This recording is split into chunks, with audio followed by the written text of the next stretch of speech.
हान सल्तनत, जो कभी चीन की ताकतवर तरीन सल्तनत थी, अब ज़वाल की तरफ बढ़ रही थी। सल्तनत की बुनियादें कमज़ोर हो चुकी थी और उसके दरबार में ताकत का खेल और साजिशें बढ़ रही थी। शहंशाह कमज़ोर हो चुके थे और सल्तनत में अफरा तफरी बढ़ती जा रही थी। यहाँ तक कि दरबार के अंदर मौजूद ख्वाजा सरा शहंशाहों पर अपना असर व रसूख इस्तेमाल करने लग पड़े थे।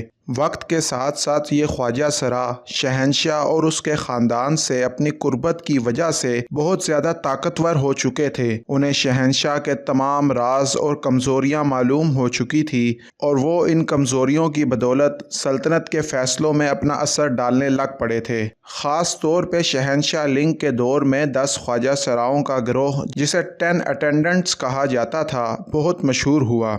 ये ग्रोह बहुत ताकतवर हो चुका था। उन्होंने न सिर्फ शहंशाह की ज़ाती ज़िंदगी पर असर डाला बल्कि हुकूमती मामलात में भी मदाखलत करना शुरू कर दी। वो वज़ीरों को माज़ूल कर देते, फ़ौजी जर्नैलों को काबू करते और सल्तनत के ख़जाने को अपने फ़ायदे के लिए इस्तेमाल करते। उनके असर रसूख ने सल्तनत को अंदर से खोखला कर दिया था। जब जनरल ही जिन ने इन ख्वाजा सराओं के खिलाफ बगावत की तो उन्होंने जनरल ही जिन को कत्ल करवा दिया। इस कत्ल के बाद दरबार में खाना जंगी शुरू हो गई और आखिर हान सल्तनत का सूरज हमेशा के लिए गुरूब हो गया। ये वो वक्त था जब 3 बड़ी शख्सियात निकल कर सामने आईं। पहली शख्सियत काओ काओ था, जो एक फ़ौजी जनरल था। वो ना सिर्फ ज़हीन था बल्कि सियासत के फ़न से भी वाकिफ़ था। काओ काओ का तल्लक एक ताकतवर ख़ानदान से था, मगर उसने अपनी जहानत और सियासी चालाकी से सल्तनत के शुमाली हिस्से पर कब्ज़ा कर लिया था। उसने शहंशाह को अपने कब्ज़े में ले लिया और ख़ुद को असल हुक्मरान बना लिया, जिसकी पूरी कहानी हम आपको अपनी हान सल्तनत की पिछली 2 वीडियोज़ में दिखा चुके हैं। दूसरी अहम शख्सियत लियू बे था, जो हान ख़ानदान से होने का दावा करता था। वो एक नेक दिल और गरीब शख्स था, मगर उसकी शख्सियत में ऐसी कशिश थी कि लोग खुद ब खुद उसके पीछे चल पड़े। लियू बे ने अपने 2 बेहतरीन दोस्तों गुआन यू और ज़ांग फी के साथ मिलकर कसम खाई कि वो हान सल्तनत को दोबारा ज़िंदा करेंगे। इन तीनों की वफ़ादारी, मोहब्बत और एक दूसरे के लिए कुर्बानी देने का अहद इतना अजीम था कि आज तक लोग इनकी मिसाल देते हैं। गुआन यू की शुजाअत और ज़ांग फी की वफ़ादारी ने न सिर्फ उन्हें लियू बे का वफ़ादार साथी साबित किया बल्कि उनकी दोस्ती को तारीख़ में अमर कर दिया। यही वो तीनों थे जिन्होंने मिलकर बाद में शू सल्तनत की बुनियाद रखी। तीसरी अहम शख्सियत सिनचुआन था। सिनचुआन ने जनूबी चीन में अपनी सल्तनत कायम की। सिनचुआन का ख़ानदान शुरू में एक फ़ौजी ख़ानदान था। उसके वालिद सिनजियान और भाई सिनसी ने जनूबी चीन की अहमियत को बढ़ाया और सिनचुआन ने अपने भाई के बाद इक़्तिदार संभाला और फिर अपनी सल्तनत कायम कर दी। ये 3 अफराद काओ काओ, लियू बे और सिनचुआन वो थे जिन्होंने 3 सल्तनतों का दौर तश्कील दिया। जब हान सल्तनत बिल्कुल आखिरी सांसें ले रही थी तो काओ काओ ने शहंशाह को महज एक मोहरा बनाकर रख दिया। वो खुद असल ताकत था, शुमाली चीन पर काबिज भी था और हर दुश्मन को एक एक कर कर ख़त्म कर रहा था, लेकिन वो खुद कभी शहंशाह नहीं बन सका। वो ये किरदार अपने बेटे काओ पी के लिए छोड़ गया। जैसे ही काओ काओ की मौत हुई तो काओ पी ने 220 ईस्वी में शहंशाह होने का ऐलान कर दिया और यूं वी सल्तनत का रस्मी क़याम हुआ और इसका मतलब था कि अब हान ख़ानदान ख़त्म हो चुका है।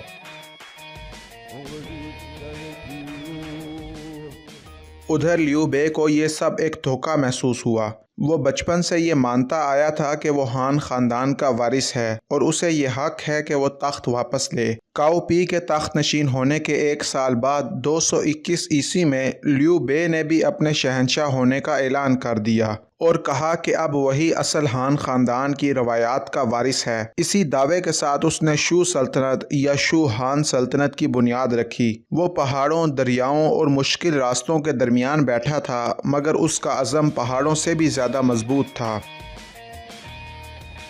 इसी दौरान जनूबी चीन में बैठा हुआ सिनचुआन ये सब कुछ देख रहा था।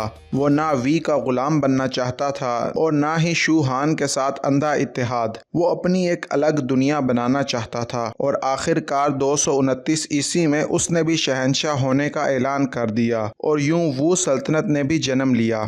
अब चीन 3 हिस्सों में बंट चुका था। शुमाल में वी, मगरिब में शू हान या शू सल्तनत और जनूब में वू। ये वो लम्हा था जब तीनों रियासतें अपने पूरे जोबन पर थी। मगर कहानी यहाँ ख़त्म नहीं होती, असल रंग तो अभी आना था।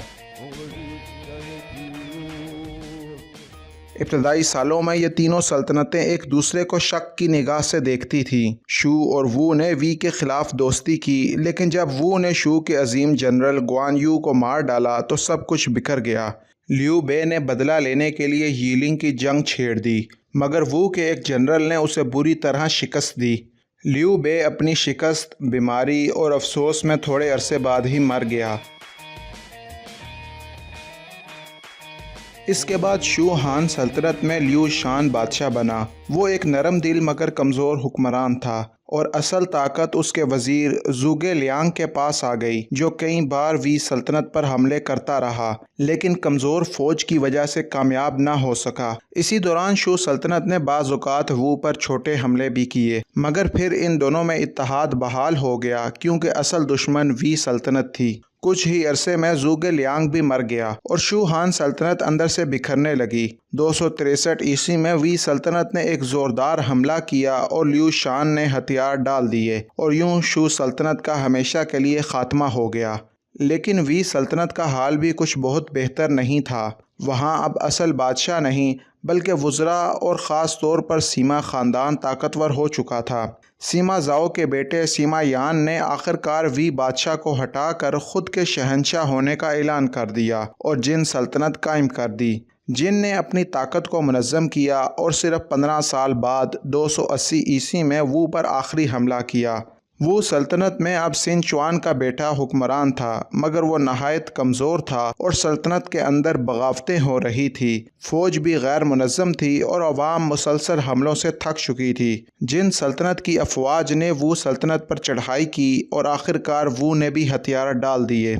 यूं एक एक कर तीनों रियासतें ख़त्म हो गई और चीन का ये मुख्तसर 61 साला 3 रियासती दौर ख़त्म हो गया। जो ख्वाब लियू बे ने हान सल्तनत को बचाने के लिए देखा था वो बिखर गया। जो सल्तनत काओ काओ के ख़ानदान ने ताकत से बनाई थी वो सीमा ख़ानदान ने छीन ली और जो रियासत सिनचुआन ने बड़े सब्र से बनाई थी वो बग़ैर लड़े ही हार गया और आखिरकार चीन फिर से एक बार जिन सल्तनत के तहत मुत्तहिद हो गया।